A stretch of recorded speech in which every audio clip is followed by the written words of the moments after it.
The secret weapon Adolf Hitler was working on was this. Why did it go black? Because they finally figured out how to master it, and they didn't need to have more people joining in. So they wanted to close off that discussion. This is how the spy masters operate.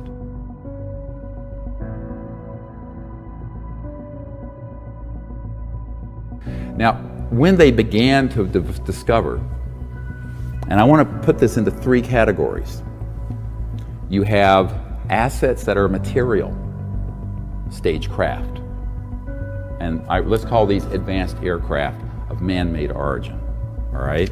And I'm going to show you some tonight, and it will blow your mind, and it should, but things like this. Man-made, anti-gravity, going all the way back to the late 50s and 60s. Triangular, disc, boomerang, etc. What you need to understand is, the gentleman I refer to and other people have confirmed of this time period to me, that around October 1954, we attained gravity control.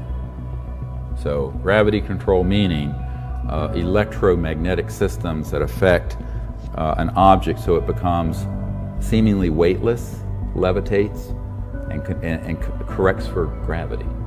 And others were using very high voltage, high frequency systems at certain hertz, cycles per second, that would cause a change in the atomic structure and the magnetic field in such a way that you could essentially cancel mass. Okay, so without boring people with a physics lesson, if you make something close to massless, no weight, but weight is different from mass, massless, then you can accelerate it at enormous speeds with very little power.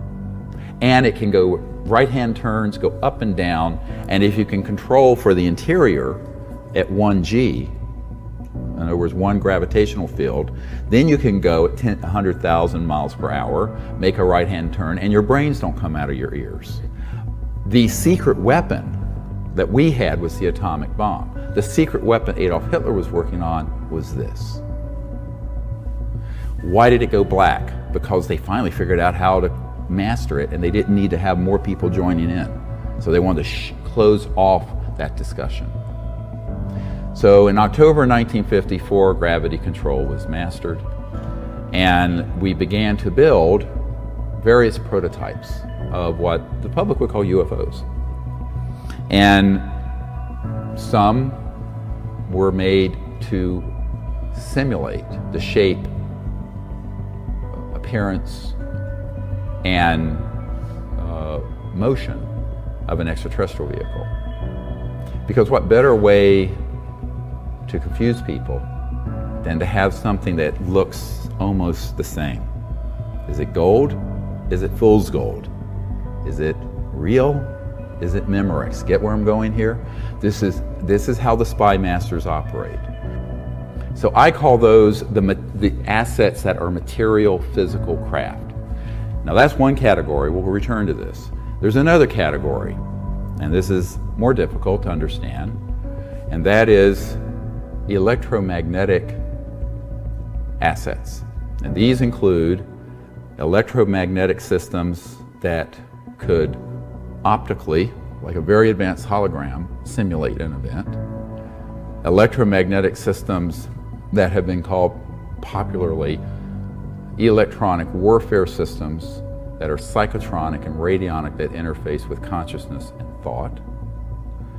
And electromagnetic systems that can affect large segments of the population when targeted. Now these began to be developed quite in an advanced fashion by the 40s and 50s. And by 1956, it had been accomplished to the point of state-of-the-art. And then the other asset, the third category, is human intelligence, human assets.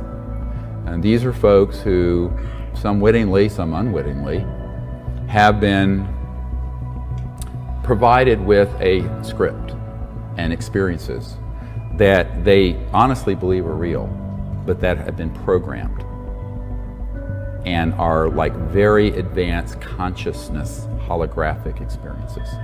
If you will, electronic hallucinations.